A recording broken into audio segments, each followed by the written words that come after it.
Delighted to be in conversation about seductive illusion of hard work today with Kartik. Kartik is someone who's seen both the evolution of the book of Network Capital and also myself as a friend. We first met about 10 years ago on a fairly random evening in Bombay. And that evening was all about debating. And that evening, Kartik and I discovered that we both enjoy the idea of a good debate. And that is how our friendship originated. And then we've met from London to Delhi to New York in different parts of the world. But what hasn't changed is how much Kartik has contributed through his curiosity to Network Capital, to many of you, through hiring from us, but also being super generous with his time. So I thought in today's discussion, I'll let him lead and share some of the principles that are mentioned in the book that he's using or trying to use on a day-to-day basis. He'll kickstart the discussion with some thoughts, and then we'll just jam. It's a Friday night after all. Thank you all for joining in. Over to you, Kartik. Great, thank you so much, Utkarsh, and great to be here with all of you guys. As Utkarsh said, it's a Friday night, and we're old friends. And first of all, I must start by congratulating Utkarsh, and let me also congratulate the Network Capital community, because this book is a fantastic piece of work. I have it here on my iPad, and I've just been reading it. And as I was telling Utkarsh, this book is remarkable for two reasons. You know, it's a collection of really, really useful insights, right, about careers and about you know, the A to Z of careers, basically, right? But the reason it's wonderful is because it's both a very nice read, right? You can read through it. It talks about a lot of these different insights packaged in a way where, you know, it really resonates. And for someone who cares about these issues of you know, organizational behavior, human psychology. So they're broader issues than just career, right? Of leadership and management issues. It's a great read, and it's also a great resource tool because of the way the book is organized, right? You've got different sections in this book, right? In terms of how do you deal with the workplace, how do you improve the productivity, and higher order of magnitude thoughts. Like how do you get clarity of thought, how do you do strategic thinking, mental models, you know, and mental models within each of them. So, so it's also something that which one can access periodically for specific aspects. So all in all, a fantastic product, many congratulations. And I've read about half of it, but again, you know, but we've discussed many of these ideas over a decade now. Exactly, right? So exactly. So looking forward to this chat with you, and you know, let's start. So what should we talk about? Let's start from your younger self.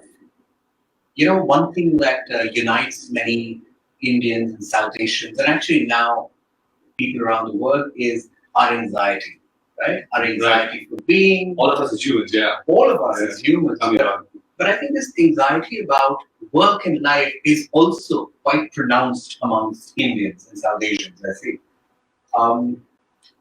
I'm not asking you to guess. But if you were to just look at your anxieties, the evolution of your anxieties, personal to professional, how might you summarize this? Like, what is anxiety to you today? What was it earlier? So I think anxiety is a very fundamental and existential thing, right? I think all of us have it. I certainly have it. You know, in fact, I consider that to be a challenge, an issue that I have to deal with. I think all of us have it, right? So it's an interesting question. What does anxiety mean? I think it's a difficult question to answer. Maybe a psychologist can answer that. There's many dimensions. Which is why we took career anxiety. Exactly. Specifically in relation to career anxiety and this notion of, as you mentioned, Utkarsh, the different phases of your career. The anxiety that a young person has entering the workforce is very different from what an older person may have by virtue of what they've faced, right? And the attitudes that they hold. Take the example of coronavirus and COVID, right? So we have a lot of this work from home situation. And for several people like myself, as you can see, we're sitting here in Maldives. It's a very nice, comfortable place. It's a blessing in many ways. Many of us who have thinking-oriented work, right? Which anyways involves a lot of interaction, a lot of travel. Right. A lot of those things, those conferences and one-on-one meetings, business development meetings, can be, you know, so it's, you know, it's productive in many ways. For those of us fortunate That's what we have to realize, enough to enjoy that. Now, for younger people, in those same organizations, like my own, it's different, right? Because we have benefited, we're not very experienced, but even with a decade of experience, having worked in offices and such, that intangible, the culture basically, the culture of, the glue of what makes someone work, and mentorship, and learning from observing our bosses more closely in aspects like how do they manage their time, how do they attention, energy, all their business meetings. We learn, right? So all of that is those interactions have gone. So for the younger people who are working in these same companies, their ability to learn faster and catch on and gain those skills has become reduced. So, and you can see that's a source of anxiety for the high performers, right? But at a more broader level, I think, anxiety stems from fundamental things, right? So let's look at Maslow's hierarchy of needs about the desire to make a good career. So what does a good career need? Money and meaning. People talk about There's one question that I do explore in great detail. What does good work, what does meaningful work mean? Yeah. And why should we work? Because there's so many theories about work, right? From Keynes saying that, work for our grandchildren, 15-hour work days and what have you, to AI pundits telling us that certain kinds of jobs are going away, to politicians telling us a different kind of a story. And then young professionals are left in the middle of it, totally confused about how to make sense, how to have fun while doing it. Correct. Just, I think being a millennial is hard work. And that's one concept I explore in great detail. Correct. So there's so many aspects to this, right? So it's hard to be perfectly analytical about it. That's a tendency that I have to try and analyze everything and break it down. But as you said, the crux of it is anxiety. We have to stop being so anxious. So of course, we have to follow the fundamental principles. So you have to have values. You have to have skills. You need capabilities. You need attention to detail. You need analytical rigor. You need hard work, right? So those are all in one bucket, like a sense of commitment. And then you need creativity. That's the intangible. Not just for the so-called creative pursuits, but even for finance, for life, to do interesting things like network capital or what we're doing today. So, so you have to sort of work towards that whilst dealing with all these questions in your head as a young person. What career should I follow? Right? So you do have some frameworks. Some careers help you make more money. Some careers have more meaningful aspects towards society. So you can look at those values. How important is money to you? How important is contributing to society? But always look at it in phases. One of the best pieces of career advice I got when I was in grad school in New York is that think of it as a revolving door. When I asked at Columbia, the School of International Affairs, that look, dude, I'm also confused. This is how I was thinking about it. That I could go into the private sector, I could still work for like an emerging markets desk at an investment bank and kind of sort of be more on the emerging market side than the developed markets, but earn a lot of good money. Or I could work in the hardcore policy sector, right? And you could work for the United Nations, which is more like development, international development. You could work for the government, the Indian government. You could work for a political party. You could work for an NGO. So looking at all of those options analytically and comparing and contrasting them. So I looked for the best options in both. So if I was to be an investment banker or to do something in the private sector, what's the best possible thing I can do? Yeah, and push myself to learn and do that. And similarly build those options on the other side. And then you have to choose, so which one would it be? So as a capacity issue, build capacities in both, right? Generalize yourself. If you're an engineer, learn social science. The deep generalist concept that I discovered in the book. Exactly. Yeah, exactly. So you need that, and then sort of this revolving door concept means you don't really have to choose. Look at life in these stages, 5-year stages, 20 to 25, 25 to 30, 30 to 35. Yeah. Okay, 15 years before you start what you're supposed to do. If you think about it that way. So when you're 35, you should be in a position to kind of get a job of your choice. But you have 15 years to get to that. So you can try things out. You can work in the private sector for 5 years, then work in the public sector.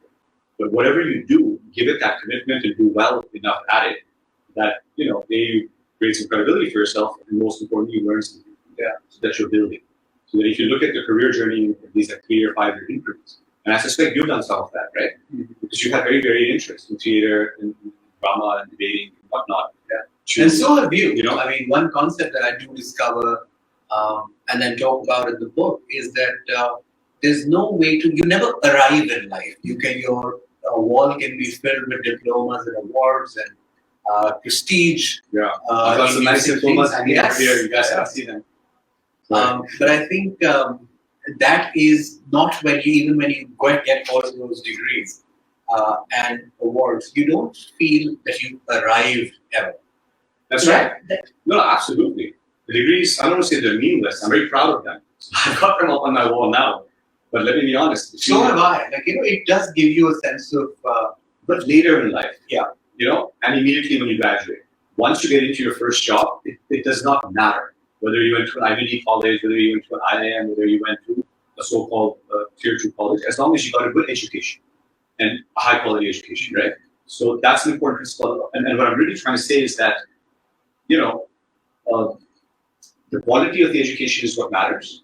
And even in my case, so I graduated from a very elite institution, right? But I struggle just like anyone else, and I still do, right? So people have this false notion that everything is easy, everything is there in a silver spoon if you go to an Ivy League institution or something. It's not, because in every school you're competing with the top students from that school. So an institution like McKinsey, let's say come to Columbia or Penn, will hire only the top 5 grads. And then also go to another school and hire the top 5. So the job search is as tough for everyone. And look, let's be conscious of the fact. This again comes to the intertemporal dimension. We're talking about, and you're slightly younger than we were, the millennials were sort of watching this. The current job scenario, right? Or another way to put it, people who are currently young people looking for jobs, which is most of you. Admittedly, it's a very, very difficult scenario. And not just because of COVID or because of the economic downturn, but because of fundamental structural changes in society. Yeah. There's more technology, there's more information, there's more automation, there's more careers. So many times the older generation will tell the youngsters, I think you guys are so lucky. You have all these options, and I could never even consider being pursuing a creative field. We just have to be engineers, doctors, lawyers. And that seems to be correct. And then many young people will say back to them, but yes, but look, the average income here that we get is like 20,000, 30,000 rupees. The structure of our system, the ability for us to generate savings and have meaningful careers. So money does become important. So it's, so you have to look at it practically also, and you have to follow your passion. Or as you called it in the book, the purpose, tinkering towards curiosity. Exactly. Point the curiosity and the purpose is really leads to your passion. I want to double click a little bit on the anxiety point.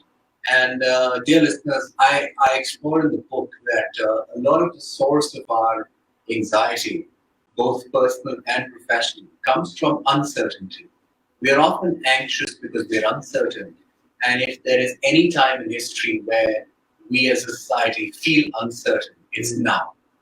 And it's this unpredictability, this uncertainty is only going to increase in the coming years. So you will have to come back to your theory about work multiple times. And you'll have to reinvent yourself multiple times. But the key idea that I explore, among other things, is that you cannot reinvent yourself alone. So instead of radically competing for very similar outcomes, you do need to sort of create a category of one. And to create the category of one, you need to, in a way, overcome or escape competition and learn the ability to form your thesis. Yeah. So from Kartik, I've seen that he's pretty plugged into various industries, but he also has an opinion of his own. And I think that's a pretty useful tactic that we can all discover. You should be as plugged in as you'd like to be, as long as you've complemented it by giving it your own thought, your own ideas. And that's perhaps the only way to reduce your anxiety and the only way to reduce your uncertainty, because these two are related. So tell us, Kartik, on what are some effective techniques that you've used in your life and career when you've been, say, unsure about where your life is going, where your career is going? What principles do you discover? And I'm asking you because in the book I talk about a bunch of mental models and principles which are, in a way, timeless ideas that you can keep coming back to for the rest of your lives. But often when we're anxious, right, we don't run for a book. I hope you do, my book, but often that's not the impulse. So how, at a practical level, what are the tools that you employ? Great question. Look, Utkarsh, I think you're right that when you're in trouble or when you're stressed for whatever reason, and I face enough challenges in my life, ups and downs, both in my personal life and my professional life. Exactly as you said, you don't have a chance to run to a book. And again, it's linked to anxiety, because when you're under stress, you're anxious. So your thought process is not clear. And you make worse decisions when you're in that state. Exactly. So the first point is, as we already discussed, is being conscious of this issue of anxiety and constantly trying to reduce that, being more self-centered, being more self-aware, and all of that. right? But to answer this question, which is what is the fundamental bedrock principles that you can always go back to? It basically has to do with values, right? You have your fundamental values, and it's almost like spirituality. And everyone has differences in spirituality. Values also have to do with your family. And part of that has to do with luck, right? Being born into an environment, into a family. You mentioned this in your book. I'm also very fortunate to know my mom and dad. You know, the love of education, the monetary means to be able to give the child a great education. So all of these things help us develop those values. Yeah. So at the time of being in trouble, that's what you really have to go back to. So what does that really mean? So I'll give you a couple of examples, fundamental, powerful examples, values that I learned from my parents. One was from my dad of like non-corruption. Okay, he taught it to me as a kid in the way of saying, look, boss, corruption just means inducements. So you give a thought experiment. What would happen if I was to make you the president of high school newspapers? Or be an ambassador to France or something. You know, these are inducements. So it's not just a money, technical bribe. So never ever compromise that. In the short term, you may see a gain. In the long term, you'll see a loss. So whenever you saw that, you point it out. And say you will always find inducements. You'll always be shortcuts. But you're not trying to encourage me not doing that. So that's a very fundamental value. I think it's an important point to keep in mind, and you should refer to the course on the chapter on, say, mentors, coaches, sponsors. They're all very different things. And sometimes you can find it within your family. So in my case, and in Kartik's case, within and without. You need multiple mentors. You do need a tribe of mentors. We can add one more thing. Sure. The mentor can be of any age. So my dad is a mentor. I have very good bosses who are my mentors. I've got people who have not been my bosses. People like Jayesh Parekh, people like many people right, who are in my industry. Who are not my bosses, but who are my mentors. I've got cousins and siblings who I look up to, and frankly, I consider you someone that I've learned something from, or even other young people who work at Asha Impact. That's such an important principle. You know, that a mentor doesn't necessarily have to be someone older than you, but someone who has expertise in an area that you value, of course. So in your case, all of this beautiful stuff, scalable stuff, and all the stuff that we're talking about. So inspirational, learning a lot of good stuff from you. And of course, someone with whom you share some kind of a background. Right. And that's very, very important. I think there's not just a transactional thing, right? There's a relationship, there's a certain clear level, where I say it. There's a human relationship there. So anyone can't just be a mentor. It's a human relationship that you're forming. There's a practical aspect to it, but there's also an emotional aspect. Oh, absolutely. I think before this discussion with Kartik started, we had another discussion with another friend and peer mentor who was discussing about our network capital is never about only an outcome, right? It's not just say an Uber for mentorship, although although some investors would like it to be, but I'm not building network capital to be liked by or disliked by a certain kind of people. The whole idea of scaling trust, scaling culture, scaling empathy is that fundamentally humans are kind, humans are curious, and humans have been misguided into randomly competing for outcomes they don't care about, which is why they don't really excel at them, which is how you democratize mediocrity, which is how innovation becomes scarce. Exactly. And I don't want to get into very philosophical aspect, but I think I don't remember a course in university or in school anywhere where you really got to find out your edge. You're always told that this is how you become an investor, this is how you build a community, this is how you start it. Now pick. The question is never about look inward and figure out what is it that you can do, which you both enjoy doing and you're reasonably good at. So that work doesn't seem like, oh man, there were 13 hours at work or 18 hours at work or 5 hours at work. That's exactly right. People need to spend some time doing inward looking. And it can be like the 80-20 rule. People are familiar with Myers-Briggs, psychology, counseling. And there are some great universities, lectures like this, like Adam Grant or Wharton has this leadership development course every student has to take. Like one course out of 20. But it forces you to look inwards. So that's exactly right. We have to keep doing that reflection. We don't want to be too inward looking all the time. but it's only with that regular self-reflection. Can you dive deep into that? Yeah. There's a reason why I'm asking him to do that, because in the book, remember, I talked about reflection that works for you and reflection that backfires. And I think that's a really interesting level. What are you alluding to? That's a very good point, exactly, because it has to be a reflection which is productive and positive. So again, it starts with the previous point of values, a positive mindset. Yeah. And it's, again, it sounds so philosophical and basic, but it's critical. You cannot do good thinking and therefore good decision making or do anything productive for yourself if you're anxious, if you're angry, if you're upset, if you're jealous, and so on. These are like vices, right? So, and all of us have them. So being self-conscious of that, figuring out what's creating that, and then sort of removing that. That's 50% of it is right there. Right? And let go of all the negative stuff. So you're just reflecting on the core of the issue, without any of the noise and stuff like that. So that fundamentally helps you get started, right?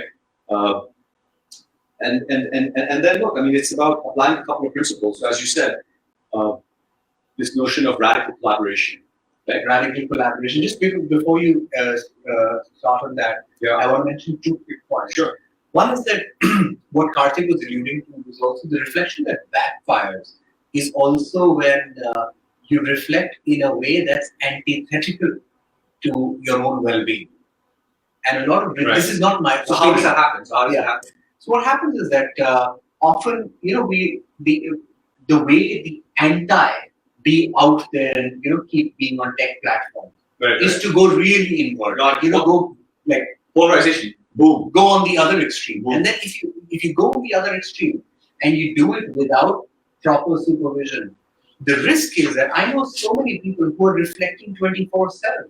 Right. And I wonder, if you're reflecting that much, when are you actually? I got an answer for you. Yeah. Simple principle, guys. Again, so basic, like mom's apple pie, right? And actually, I learned this from my mom. She's on this call. I'm on balance.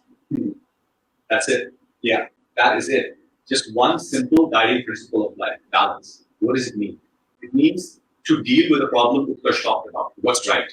Some people are too much into technology, so then you rebel and you sort of go against it. Yeah. Or there's too much right-wingism, so people become too woke, and then liberals start fighting with each other. So everything's polarized, right?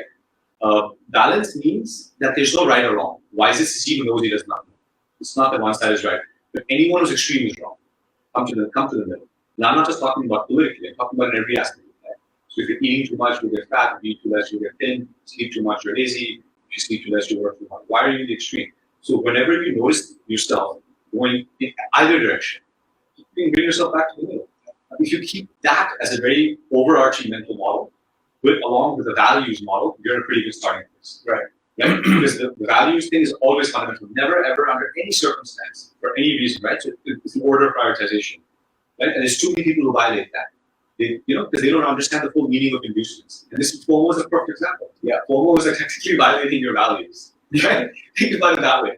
Just because something is exciting or cute or something, you're doing it, right? It's a distraction. No distraction. By definition, FOMO means it's meaningless, right? But you still do it. So why? Okay? So it means you have no sense of prioritization, you have no sense of discipline. So have your values, and then you need to sort of do this. Yeah.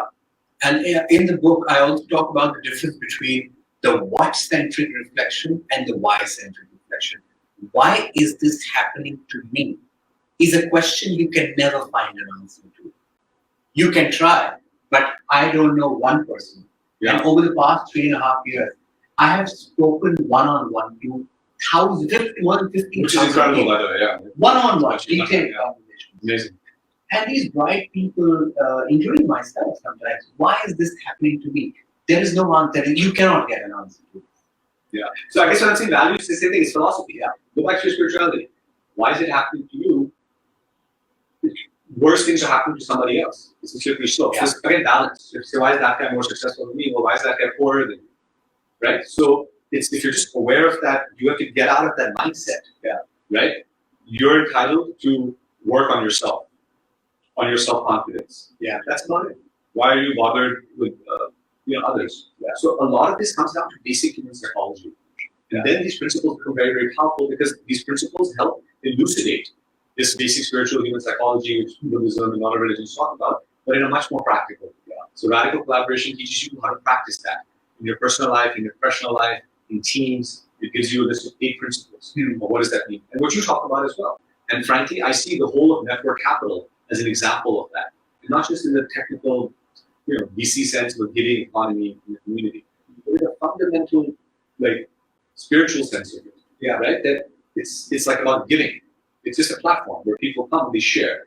And when you initially curated it, you said this has to be high quality sharing. You can't just go there and just ask, I want a job. Okay, well, explain, who are you and what do you want? And then people genuinely, when they start sharing, everyone starts to see benefit. When you scale trust, when you scale these things that work. Exactly. Kartik, it's the point that I want to make in the book and through network capital is that if you really want to succeed, it's the right thing to do to scale kindness and give and contribute. Yeah. But it is also, if you don't like this touchy-feely things, be nice, be good, all of that. Yeah. So they're just very strategic. It makes practical business sense. Exactly. It's called karma. It's karma. Being good is good for you. It is good for humanity. And if you don't buy that argument, it's good for your career. It'll make you richer, wealthier, smarter, fitter. It's good for you in every single way. No. Let's talk about one drawback of that, okay? Right. Of this culture eats charity for breakfast, kind of an argument, which is that it also has its risks. There are people who are different from you. Not everyone is, maybe spiritually awake is a different word, but there are a lot of negative people. There are people who carry all kinds of deep insecurities. A lot of places. And sometimes, for a variety of reasons, but yes. And you'll get taken advantage of, what I'm saying. Yeah. In a nutshell, if there's to put in very blunt words, and I've been accused of this in the past, they say you're too nice, you're too open, you're too transparent. They put two in front of it, like it's a bad thing. Yeah. Maybe it's the balance. So, maybe it's extreme. So then you can get taken advantage of, you can be subject to politics and all of that. It doesn't matter, because in the long term, you're still better off, right? And again, it's that question of balance. Don't be too much of anything. So if you find yourself, going overboard or something, you can back it up. Yeah. It's always better to err on the side of goodness rather than negativity. So, my life philosophy is really that. I think you've summed up the book pretty well, because I argue for practicality, rationality. Yeah. Some head, some heart, some karma, some some mind. As long as you don't go overboard with anything.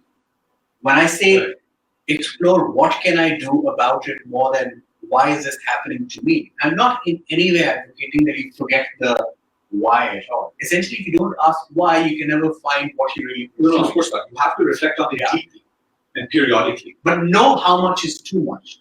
And you can't know it alone.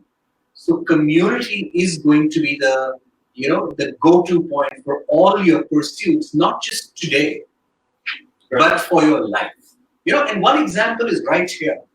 This collaboration is possible through a fairly, a spark of curiosity that went off 10 years ago on a random debate. And in multiple dimensions, from Indian Debating Union to WhatsApp Bharat, to so many interactions. So now we collaborate for work properly, right? Like when you're hiring, when you're doing. I remember the first time Network Capital hosted an impact investing summit. It was actually in Kartik's office, and the key question I've always asked myself in writing this book is, what will create a win-win scenario for everyone? Right. For that, it's really important for you to have a sense of what the other person is really curious about. And I think I and Kartik, at least in the work sense, have a fairly decent understanding of what the other person cares about, and also have the friendship and the level of trust. And we can say that, hey, this is wrong. Don't do that. Or you messed up here. Try and mess up less next time. Exactly. Radical candor. Exactly, and that's a good sort of point, which is radical candor, informality, conviviality, and sort of even sometimes provocativeness. Life should be exciting. Life should be fun. So also enjoying what you do along the way. Not taking yourself too seriously. It links to the point about reflection. It's very important to do deep reflection. So it's like a process. So you do deep reflection, but then I think Marcus Aurelius says it's wisest to see who knows he does not know. So you come up with a reflection and you come up with a thesis, but you realize it's a thesis. You should never become too dogmatic. Perhaps I guess me and you both are at risk of that. We hopefully want to do that.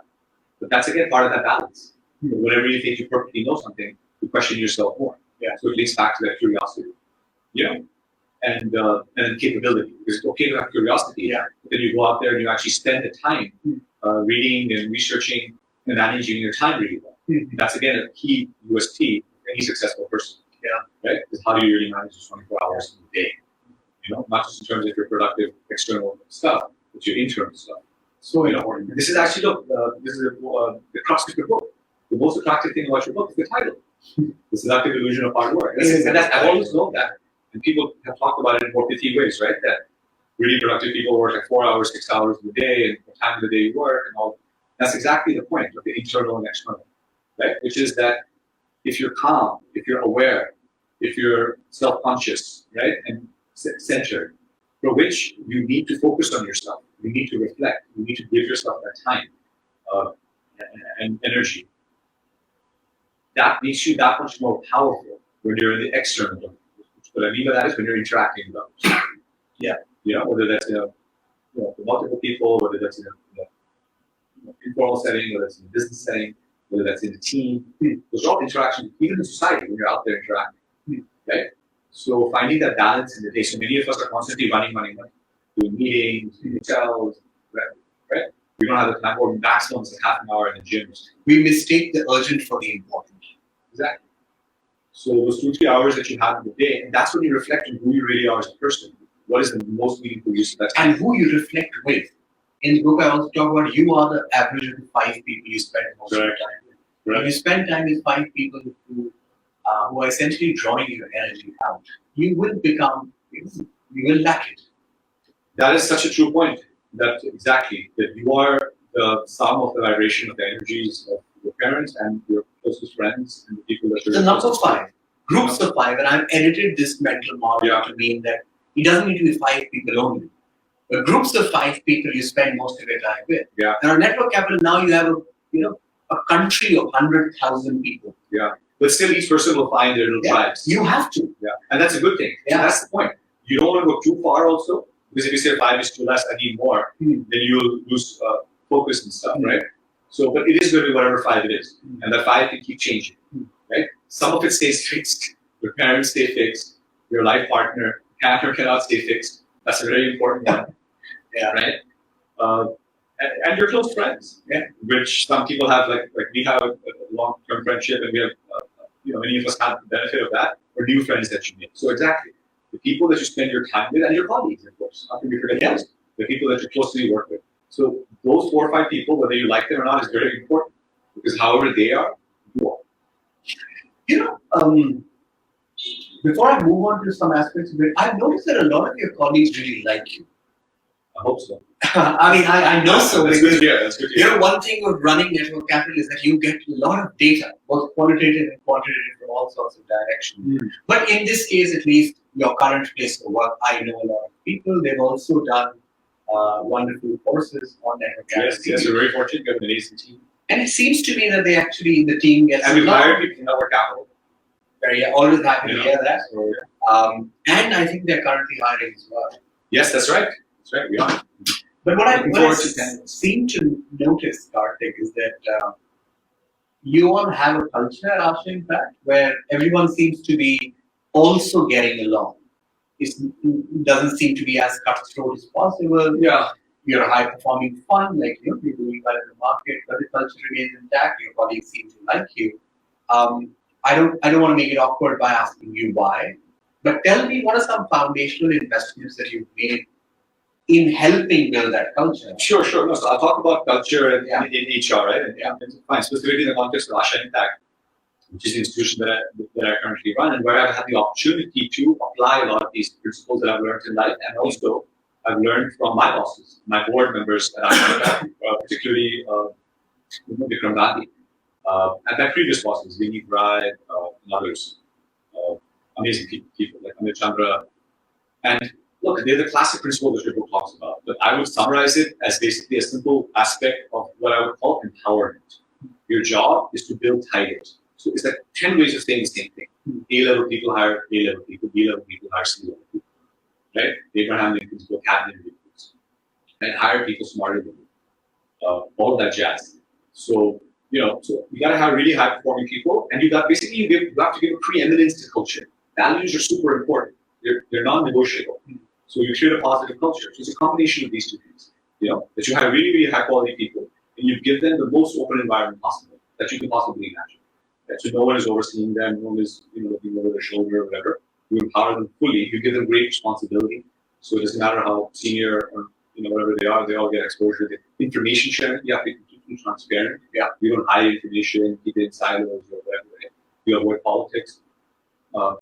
We have two institutions, so you create the right synergies, right? You let people specialize in what they do, but you also allow them to work together. So all of the basic principles of HR, you try to follow them in practice, and that's your single guiding principle. That are you keeping attrition low? In many companies, you have people who leave. That should never happen. The attrition means your best people are leaving. It should never ever happen. Right? And are your people happy? And even like your alumni, so we even consider the people who work for us and moved on. Not completing their 2-year associate programs as part of our ecosystem. And, so that's what you focus on. Stay in the giving economy. That you do a good job for them. They'll go to great MBA programs, they'll do great jobs as alumni in different places, and they'll do great work for you. That's exactly what's happening. We're collaborating with many of our alumni, you know some of them. We have left from Asha Impact and Rockefeller Foundation. So these are the basic values that we follow, which have really held us in good stead. People used to we did this TV show once, and all these institutions had to be summarized in 3 words. So someone said this to us, and I really liked it, which was, what was it? Excellence, professionalism, integrity. Yeah, that's it. That was nice. That's good. Yeah. So you can keep putting buzzwords up and down, culture wall, whatever.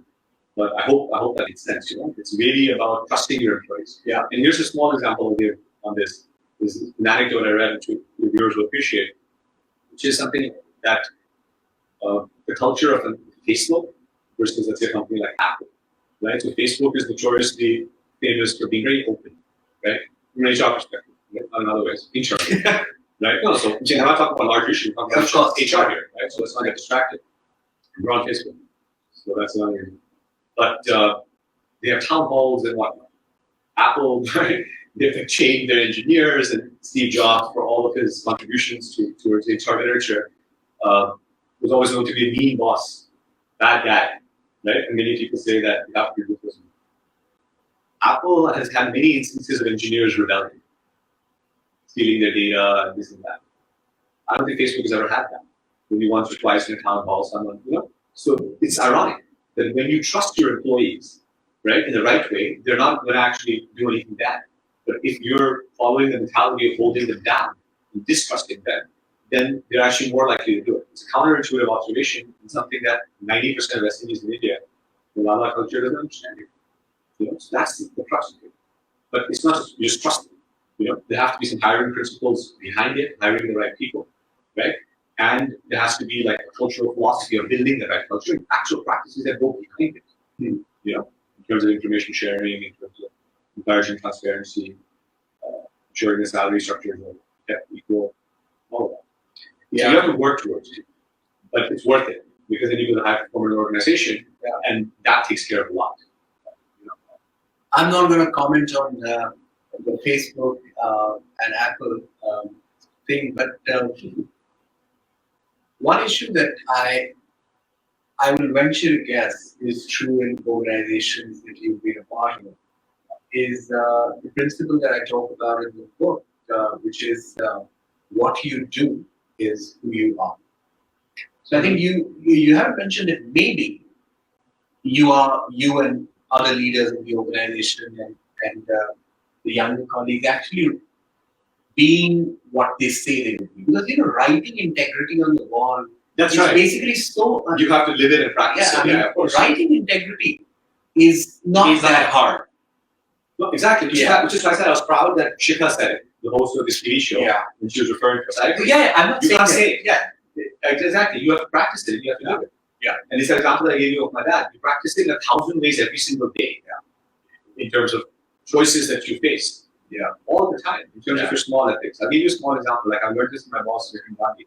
I sat in meetings with him, in his office, and seen him do a call with ministers and prime ministers and business leaders.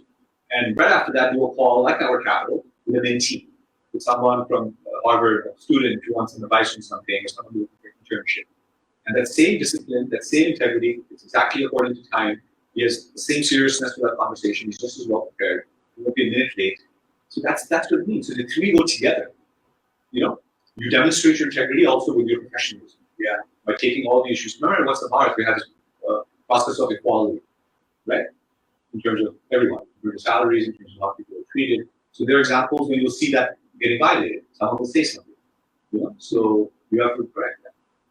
So it's about living it and practicing it. And it's about, but if you believe it and you spread these behaviors, other people believe it too. So then all the good people sort of come together. And then it multiplies. And the values become the base, and then you can really focus on the performance. Right? Yeah. And ultimately, we're all measuring each other on performance. Sometimes people don't perform. You have to, so I'm not saying you have to be some idealist and some ideal person. Of course, we're all. But I think you have to need that base. Yeah, you do need that base. That's what's missing, frankly, in our world. It's not set in stone. It constantly needs a conversation. You need to keep cutting that. Values-based leadership. It's the essence of it, and that's what's missing. And if we have values-based leadership in business and in politics, the world will be a very different place. So we have to promote it. Those of us who have been in the semblance of being called a leader, call ourselves that, but if in a small domain with leaders, we have to promote values-based leadership. On Network Capital, as many of you know, if you add up just the number of enrollments that have happened in the time that the book actually came out in the market, it's been less than a month. And in 1 month, we have had almost 100,000 enrollments for our courses. It's amazing. If you look at the number of enrollments of courses, they are not just by Indians or by South Asians. There are people from all nationalities. But what did that teach me now that I reflect back 3 years? Is that fundamentally people from different religions, different nationalities, cultures, etc. What is it that unites them and brings them there other than the practical aspects? For me, it is work. Because no matter what the person's religion is or country is, that person still wants his or her child to find meaningful work. Right. And in the process. So I think this is one thing that I discovered that united over it. Right. So which is what's so wonderful about it, It's a common theme, a common book of making things practical. A lot of what I'm talking about, and I know it's going to sound very fuzzy to many people. I'm sorry, to be more articulate, but that's exactly what Network Capital does. It helps us articulate fundamental things which, smarter people before us have already known. Yeah. But it makes it curated, it puts it in a language that we can all understand, and in formats that all of us can share, and it makes it like a community. So all of us can contribute our version of it. So I'm doing this here with you. When you want, how much you want, your rewards, your incentive in the form of other things tends to be how much you contribute. So what I want you to remember is that what you get out of the community is basically what you put in. If you help no one and keep asking for 20 things, people will get annoyed and it's not just that I'm not engaged. See, I use Network Capital too, so I'm a giver. But you can read it and a taker. Yeah. So let me explain to the viewers what I like about it. So why am I even there? But do explain a giver and a taker concept. So I'll explain it. So I'm a giver as in the sense that I'm in the middle of my career in impact investing. It's an exciting space. There's a lot of young people interested in impact investing, and I constantly keep getting approached, right? For mentorship, for advice, and I just don't have the time to do it, and I want to do it with everyone. So Network Capital provides a helpful platform to do it. Rather than having 10 individual one-on-one counseling sessions, one can create content in our capital that reaches me. So it's really just purely a giving mentality because we want the field to grow, we want more people to come in. So that's the giving part. It's great. And part of that, it's nice because the more you share, the more I get to refine my thoughts and you also benefit from it. But I'm also a taker, right? So I also have things that I'm interested in life which are not relating to my core field of my work, of my other interests and passions and hobbies in life. For example, I'm helping my mom who's a passionate shawl collector work on shawls. Or I was helping an artist recruit someone for his art gallery. Or my dad who's an economist. Or a friend of mine, who's working in education policy. So there's many different ways that things that I'll give you even a more precise, stronger example. At one point, I was negotiating with my bosses on very senior people. So like a mid-level career person, negotiating with a very CEO. Now, how the heck do you do that? Where do you find mentorship for that? It was a sensitive, private kind of a thing. I put it in Network Capital, saying I'm a venture capital guy. it's carry economics. I need some advice from some really senior people, super senior people, very confidential advice. And I actually got hit up all kinds of people privately saying, hey, dude, I started Lok Capital, happy to give you a. So I was able to get that same benefit that a young person would get from a medium person like me saying, hey, give me some advice about impact. So it's literally like that. So I could just be there and keep an eye on this help, eye on that help. But as you said, it is the more plugged in I am, the more benefit I get. And I can tell your algorithm is also doing that. It's rewarding me. As it should. You're right. So on Network Capital TV also, I mean, basically, we like to think of it like Netflix or TV, right? When you finish, say, Kartik's podcast or this particular series that we have with a lot of Kartik's colleagues, the algorithm points you to a different course and actually measures how much you've completed, so that when it comes for you to actually match with somebody for last mile coaching, the person who's given the most is given preference over the person. Which is exactly how it should be. Which is how life is about. Now you can understand this from any point you want. So in the book, I appeal to your head, I appeal to your heart. I give you examples, I give you stories. Now you pick what you want. But the fact that this is true, that the givers finish first and they stay there for the longest period of time, is now being proven on Network Capital time and time again. Absolutely. The previous brochure that you did also mentioned this. This very false notion of nice guys finish last. It's the exact opposite is the truth. On a long enough time, even in a short time scale, in any time scale. And in the modern world, you don't have scope to be bad. It just doesn't make sense. So, so it's literally the most idiotic statement. So if you believe that, there's a serious problem with it. And the reason that I started telling you a lot of this data and stats about Network Capital.tv is one, I of course want all of you to join. I want millions of subscribers very soon, and we will get them. We'll get them very soon. But the real reason I talked to you about the numbers and the demographics was to tell you again that one skill of the 21st century is going to be our ability to reinvent ourselves and also collaborate radically with people who don't think like us, who don't agree with us, who are not from our nationality, who challenge us and who do all those kind of things. So, in the book, I attempt to go deep into various examples because I've worked for a very large tech company, one that I have so much respect and admiration for. I've learned a lot, and you'll hear more about it in a different roadshow.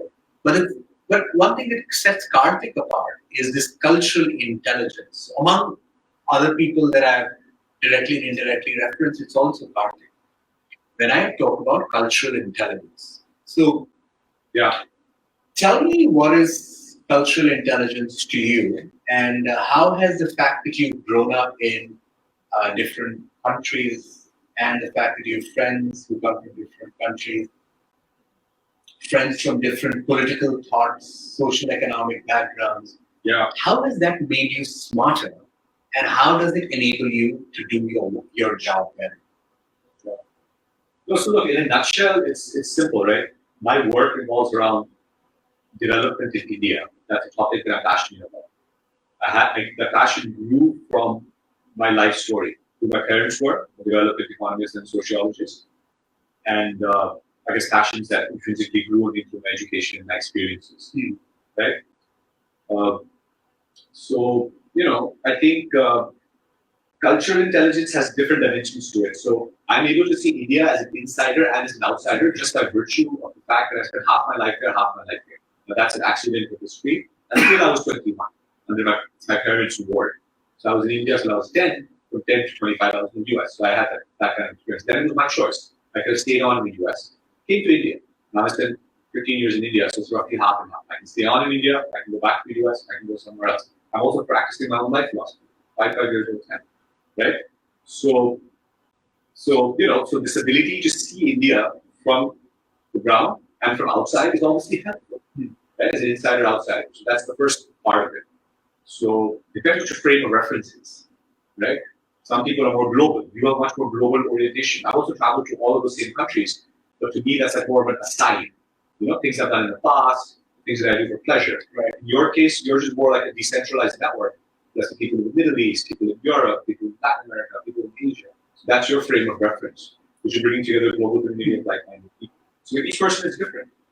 Someone is passionate about China or East Asia, but they spend 70% of their time there, 20% here. The point is about multiplicity. Have more. Start with language. You got to speak multiple languages. Yeah. And frankly, the skill that you need to have in language is as more important as the skills you need to have in science. Another obvious statement. Everyone knows the earth goes around the sun, but not everyone can string a proper sentence in whatever language. In that extreme level of nuance. So learn multiple languages, learn how to communicate with people. That's cultural intelligence. Learn how to communicate with people at different levels of socioeconomic value. Just learn how to connect with people. You know, that's cultural intelligence. And it's all linked. It's all the same principles. It's curiosity. Why would you learn to connect? Because you actually care what that guy on the street thinks. You know, you have that natural human curiosity. You have it at an abundant level. Like I don't have it at that level, right? I've seen some of your stories, like you'll be wandering the streets of Vienna or something, or I need to go connect. That's fun. But let's say I do have a passion for India. So I do that like just in India. Yeah, you're the talk. Because I like it. I go to India and I just love hanging out with people, talking to people. So you have to figure out what are you passionate about. You know, and build your cultural intelligence on that. I'm passionate about America too. I lived there for 15 years. I have a lot of things. I'm passionate about basketball. I'm passionate about various subtopics. You know, in America, where I grew up, hip hop, democratic politics, what have you. So so you can follow these passions, and that's what helps you build cultural intelligence. So and just makes your life. Of course, all of that we're discussing today will make you very successful and will add a lot of wealth, financial and otherwise, to your life. But it also make your life a lot of fun. Exactly. Yeah. Exactly. You get the full richness of life out of it. You're not living a full life just speaking in English, just being an engineer, just reading about startups, right? Your life is only like partly that. Yeah. So even if that's what you do for a living, people talk about music, people talk about creative pursuits. So you don't need many passions, but it's good to have multiple interests because it builds that cultural intelligence. What you learn as a musician, what you learn traveling, what you learn through literature, as long as you do it genuinely, it ultimately comes back to connecting the dots. And it's the point about liberal arts, and why, frankly, one of the reasons I think we've done so well, and a lot of your success is reflected in the values of liberal arts and Shoka, right? And you were the first class of Shoka, and Shoka has obviously done so well, and why I have. Many of those values of, as they apply generically to many young Indians who have been taught this very straitjacketed approach, thinking about vocational aspects, being an engineer, being a doctor, being a lawyer. That's a good, or being an entrepreneur, that's also a vocational skill. But on top of that, you need to realize. We need a little bit of dabbling in all these subjects. It makes you not just more interesting and fun human being, but it makes you a much more effective and productive professional. Yeah. Balance. We can go on for another hour, but I think we should wrap it up. I want you to basically just now be in the Gyan giving mode. I think that's what I've been doing the whole night. If you were to just summarize stuff that Kartik at 18 should know and Kartik at 30 should know, or what advice do you have for your own 18-year-old, 30-year-old self? Let's conclude today on this note. Okay, well, that's a difficult question to answer because, well, firstly, everything that I just said. But let me just try to answer this question very honestly. Yeah. Very, through your life. Let's keep my personal life. So look, so the basic means it's like saying, where did I go wrong? See, a lot of the things I talked about is where I've gone right. They take risks and do this and be bold and have values, all that stuff. So that's what I've done. And I kind of instinctively knew it then. I would say, look, so I talk about the 3-4 things that I'm working on now. One is, let's say, discipline, the importance of discipline, time management, right? It's so important, right? In how we apply ourselves. And I'm giving all this beyond the business that I follow, right? So I would give that to myself as well. That discipline in a fundamental way in terms of disciplining your mind. See, hold on. So are you saying you were not disciplined at all and you would tell your 18 yourself to be disciplined? I was not disciplined in this way that I'm describing. My mind is... But that's where I slightly disagree. I think the fact that you were not that disciplined at 18 perhaps contributed to your curiosity. No, of course it did. The creativity and the curiosity and all of that was there. Yeah. That wouldn't have gone away. but you shape it and bound it at the edges, so that you avoid some of the negative pitfalls. So you'd like to be more balanced about some of your exactly being more balanced about it, not swinging to the other extreme. Or let's take the example of What's Up Bharat. I made all the classic mistakes of entrepreneurship. Right? So friends, What's Up Bharat is a company that Kartik started about 7 years ago. Where Utkarsh was also involved. Yeah, I actually worked there as well. So it's a startup basically that was building a co-working space and an event space for young Indians on inclusion, an online platform, and all of this stuff, right? So it was something you guys can check out online. And it was a wonderful journey, wonderful experience, and many of the things that we talked about, our capital, we talked about there also. But it was a startup, and I shut it down after a while. And there's many reasons for that. But coming to your point about the lessons that I would have given myself, and I was roughly 30 when I started. Yeah. How you were 30 then? Exactly. Yeah, something like that, right? I'm 39 now, so exactly. I was 30 when I started that. And it was great. And it again, same one. It could have been to be more disciplined, and be a little bit less naive. We made a lot of classic entrepreneurship mistakes, and also to be less rushed, to be more patient. We try to do too much too quickly, and the same advice that I'm giving now. So as I've grown older, I've grown more patience, I've grown more maturity. I realized that my life is not really going anywhere. This whole thing that I'm saying in 5-year increments, I had a broad sense of that. I knew that if you start a job, you can quit in 1 or 2 years. You can do that, but then that's a recipe for disaster. But to really stretch that for 4 or 5 years is stretch. I don't think any of us have really done that. I've done that now at Asha Impact for this mission 5-6 years. But on average, I think most people they work in a job for 2 or 3, which is fine. So how do you stretch that to 5 or 6 years? That means you're really doing something right. So that's what I mean. So I think broadly I've done okay, but obviously I've had challenges that I faced, like a failed startup or things of that nature. Yeah, that's basically it. Otherwise, I'm pretty happy with where I am, and I'm happy as well. My journey is just starting, right? And your journey is so the last thing after this 1 hour Gyan Giving session is just live in the present, guys. It's 11:59 on Friday. Yeah. And life could be a lot worse. Keep our bags under our eyes. I've not slept in 3 or 4 days. Yeah. But we're here, and this has been a fantastic chat. So really enjoy this. And once again, I must say, many congratulations on this. All of you guys should definitely check out this book. I mean, it needs to be said. Just look at this, guys. 66 chapters, each one short and crisp, with beautiful, pithy titles like Overcoming FOMO and FOMO, Why Transparency Matters, organized into these 5 sections. So just a beautiful thing to keep on one's shelf and tap into. I genuinely mean it. I'm not just saying it. That it's a lovely book, and it just collects everything and so many things into one place. So I hope it's useful to many people, and I hope to see you do more and more amazing things. Yeah, and I look forward to our friendship and our collaboration. Absolutely. Thank you so much for joining us. I can see thousands of you literally on a Friday night in India, South Asia, what have you. But it also means that people from other parts of the world are joined us. Thank you all very much for joining. Thank you for your time. Thank you for all that you do. Keep contributing to others, because that's where your true success and meaning lie. And thank you, Kartik. Thank you. I was listening not just as the author of the book, but also as imagining myself 10 years back. Suppose I was 20 and somebody discussed this with me. I think I would have found it useful.